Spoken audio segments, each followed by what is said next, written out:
We just got out of a press screening for Thunderbolts. This one was up in Phoenix. They didn't have it in IMAX, but it No. was the Dolby. Dolby Prime. Yeah. Dolby Prime. Yeah. I always say Adobe, but it's Dolby Prime. No, Adobe's what we use to edit this video. Yeah. But the Thunderbolts, we were really excited to see this movie, partly because of the ensemble, the mixture of actors and characters coming into a movie together. And that was what I had my eye on the most, was going to be their chemistry. And I gotta say, man, together, I love this team. I love the interactions. At times, their squabbling did kind of feel childish, juvenile, low-hanging fruit, if you will. But other times, man, the heart is there, and the comedy, for the most part, was there. There were some things that kind of were like, well, this is kind of like a step up above fart jokes. But when they did work together, like, I loved watching every minute of it. Yeah, I think it was smart to kind of bring Florence Pugh as kind of the centerpiece of it all for the characters. And even when they like did all the promotional, she was kind of at the forefront.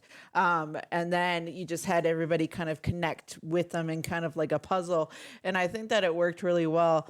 But like you said, there are certain moments where it was like, okay, let's stop with the jokes. Let's continue on with what we're doing. But on the other side of that, I do think that the story that they were trying to tell with some of the new characters, especially when it came to Bob, it really kind of took a dark turn. And I think that worked well because, you know, you have every time something happens where you've got like the darkness, there is also the light too, like jokes and comedy, and they kind of go together, like drama and comedy. And I think that it worked well in this movie. When they really eventually got into it, which it does feel like it takes a little minute to get going, because we're in one location forever, and I did not think we'd be there that long.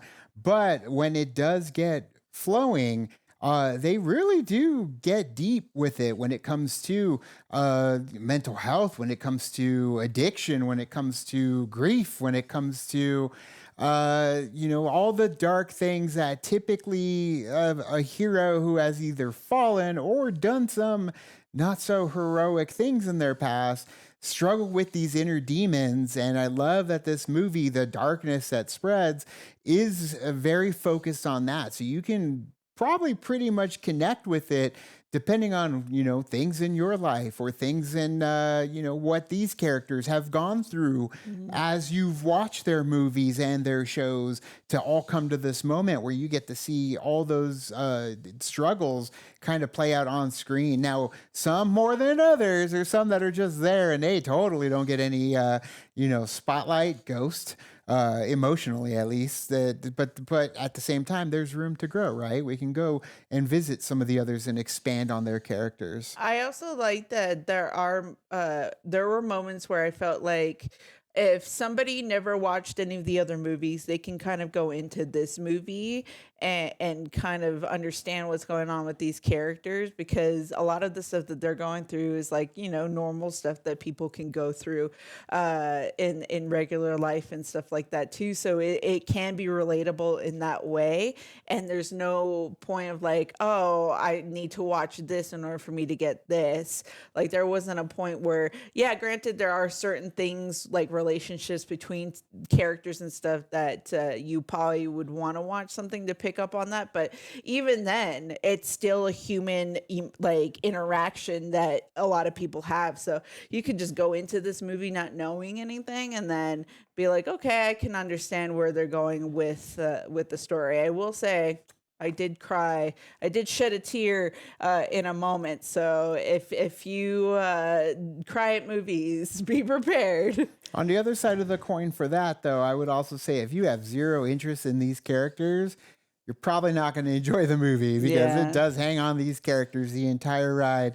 And we are very interested in all of these characters, and Mhm. we wanted more for a lot of these characters, if not all of these characters, Mhm. from their respected movies and roles and shows and appearances, whatever.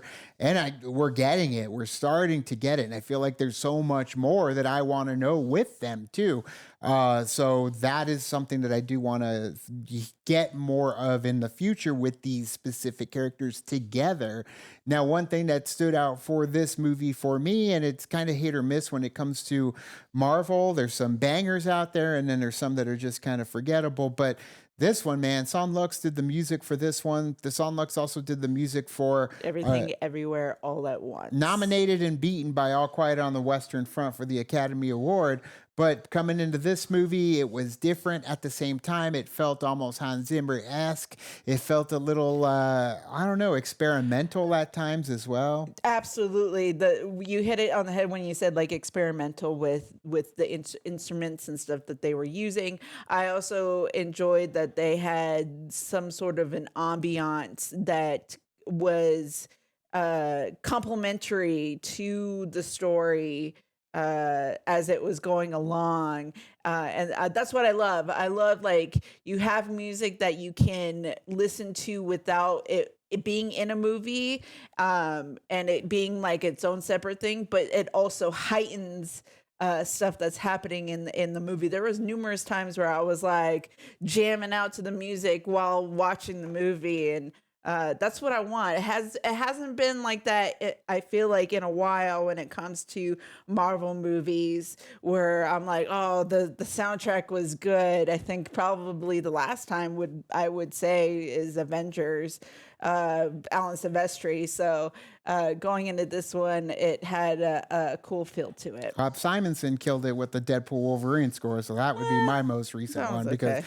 are you kidding me? How often did you listen to Like a Prayer or Living on a Prayer? That would be a whole different fucking The soundtrack. one song, that's it. Yeah, but they took the theme and put it interweaved it into the That one soundtrack. and then the other Composers one where never they're do doing that the fight. anymore. Those are the only two. I bet there's quite a few you can pull out. That would be No. really how about when they're coming down the stairs and they all make their appearances and you hear the little cat.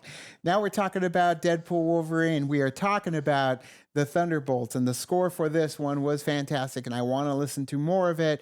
And it, like you said, it does capture the kind of what they're giving you in this movie. This movie does get dark in multiple ways. Like just Yeah. even visually, it's just very dark, but a lot of grayscale. But at the same time, these are characters that are not squeaky clean. These are characters that definitely live got more in the pasts. gray. They definitely do. They've but got red in their ledger and they a want lot to of wipe it out. well, it's more like just coasting along because they've kind of given up. So not Yeah. all of them have given up, but there's a good portion of them that are just like hoping for more and also just kind of done with what they're doing, and it's depressing. It's depressing. At the same time, sometimes you just need someone to go through it with you, and that's what this movie does. And I thought they did a good job with that. But There, just as a reminder, there are two post mid credit scenes. So there's one in the mid credit and then one post credit. make sure you stay. So make sure to stay. I would say that like if you really have to go to the bathroom, you miss the mid credit. There isn't a whole lot to that one. But and Not then gonna lie, I forgot what it was already. I forgot what it was. The mid-credit scene. see, Yeah. what did it say? If you're forgetting what the mid credit is, and then of course you know your post credit. I remember the post credit. helps Also, don't with what's don't, going on Don't next. read the list of the music and the songs in Oh, the yeah, credits. yeah. The credit lists will ruin the post credit scene a little bit. sort So of, but not 100% because I already knew what was coming as soon as I saw what was in Yeah, the but you didn't know how music it was list. coming. Sure, but I already knew it was coming. So make sure you don't read the music list for the songs that are in this movie because they put them in there, obviously, and then something comes your way. But either way, make sure you check out Thunderbolts in the theaters. It's going to get spoiled. You're going to start seeing all that stuff on YouTube and Twitter, and you're going to get the first thumbnails of what it is, and people are going to just ruin it. So, get to it as quick as you can. Yeah, or if you are looking forward to this movie, enjoy. If you're someone that has already set their mind saying, "Oh, I don't really care to see this movie," then That's Oh. okay too. Don't see the Don't movie. see it, Like, so, you know. but thank you guys so much for checking out our review. Let us know your thoughts if you've seen it down in the comments below. Obviously, if you haven't, beware. You can also like and subscribe. And do the thing on our Facebook, Twitter, Tumblr, Instagram, Discord. All the social networking gin joints, you know where they are. Kick into the party, fuel the party, keep the party going on our Patreon, as well as in the member section on our YouTube channel. Make sure you check out our reactions that we're going through right now for The Last of Us, as well as Andor. Thanks so much, and as always, Now it's time to say goodbye. this party is over. Bye. Bye.